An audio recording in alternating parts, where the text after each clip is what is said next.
Bonjour, j'espère que tu vas bien. Ce matin, j'ai juste un petit message à partager avec toi ce matin, c'est sur la porte. Alors ça, c'est ma première vidéo de cette année et je prie Dieu que cette vidéo soit une bénédiction pour toi. Le diable est venu tenter Ève dans le jardin d'Éden. Il dit, Ève, si vous mangez ce fruit, vos yeux s'ouvriront. Vous serez comme Dieu. Et Ève, elle a pris le fruit, elle a mangé le fruit. Et puis après, Dieu lui pose la question, mais pourquoi tu as fait ça? Ève dit, oh non, c'est le serpent qui m'a trompé. C'est ce qu'on a toujours tendance à faire. On a toujours tendance d'accuser le diable. En oubliant que parfois nous sommes nous-mêmes cette porte qui donne l'accès au diable. Arrêtons de voir le diable partout. Parfois le diable n'a rien à voir avec notre propre échec. Je finis par comprendre que parfois nous sommes nous-mêmes responsables de nos propres échecs. Parfois nous sommes nous-mêmes le diable de nos propres vies. Il y a certaines choses pour que ça change dans notre vie. Cela ne demande pas la prière. Cela demande juste la discipline. Sans la discipline, nous allons encore répandre les mêmes erreurs de l'année passée. Après avoir lu la biographie des grands hommes, je finis par comprendre que l'autodiscipline vient toujours en premier.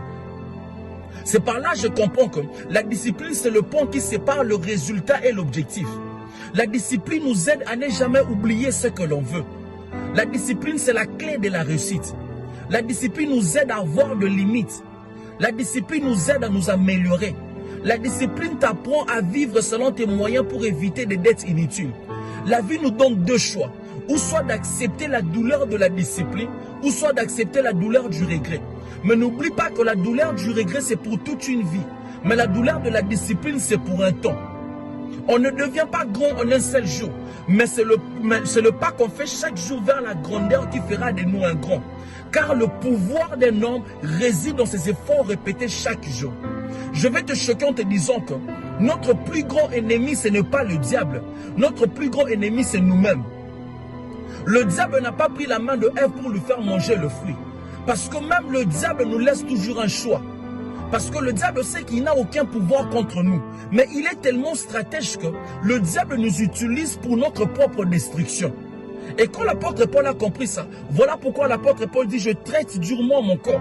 C'est par là que je comprends que la vraie grandeur consiste à être maître de soi. Celui qui ne sait pas comment se dominer ne saura pas contrôler ses actions. Celui qui se dirige lui-même est plus puissant que celui qui dirige les autres. J'aime cette phrase qui dit « L'homme qui est maître de soi n'aura pas d'autre maître ». Et pour finir, la porte, ça représente notre vie. Tu as le pouvoir de fermer la porte et d'ouvrir la porte. Ce que tu acceptes, c'est ce que tu deviens.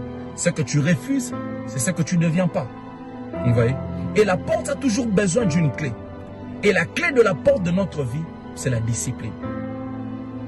Même si tu prêches comment, même si tu es un bon chanteur, même si tu es un prophète, même si tu parles en langue comment, j'ai compris une chose dans la vie. Un homme qui n'est pas discipliné fera beaucoup d'erreurs.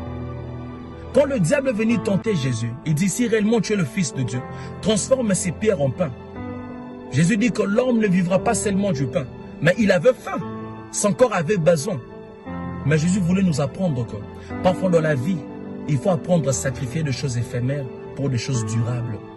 Parfois dans la vie, il faut apprendre à sacrifier le plaisir pour le principe. Que mon Dieu te bénisse. C'est juste ça le petit message que j'allais partager avec toi pour ces débuts de l'année.